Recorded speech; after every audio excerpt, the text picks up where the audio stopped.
Let me tell you something about class politics in Britain. It's never about who claim they represent you. It's about who benefits when they do. So this week, a pricing breakdown went viral, and it showed the private school costs of the Reform Party's most senior leaders. It showed that Nigel Farage's school is £30,000 a year. His shadow chancellor, £21,000 a year.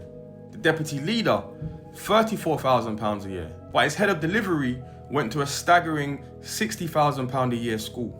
It shows that every single one of them were privately educated, and every single one of them positioned at the top of Britain's class ladder, and yet somehow they're marketing themselves as saviours of the working class.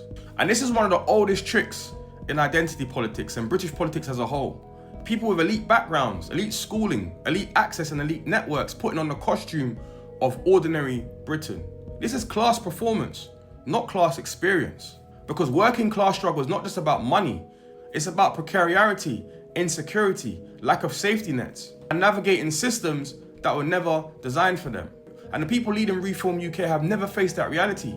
And if they have, their education alone placed them in a completely different orbit. And if you look across history, this pattern is not new.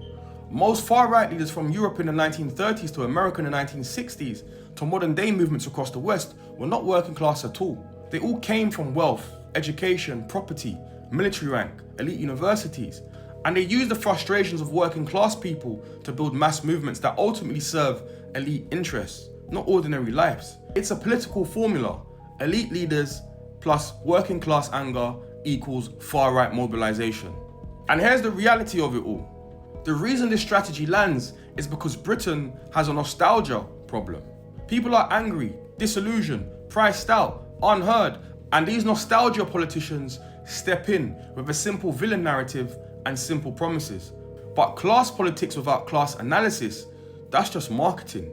You can't claim to represent the working class when every barrier the working class faces is one you've never had to climb. Representation isn't about who shouts the loudest.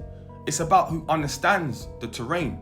And if your childhood was £45,000 a year schooling with networks that guarantee opportunity, you don't get to pretend you're fighting the same fight as people choosing between rent and heating. So the question isn't do they speak for the working class? It's who benefits when they pretend to.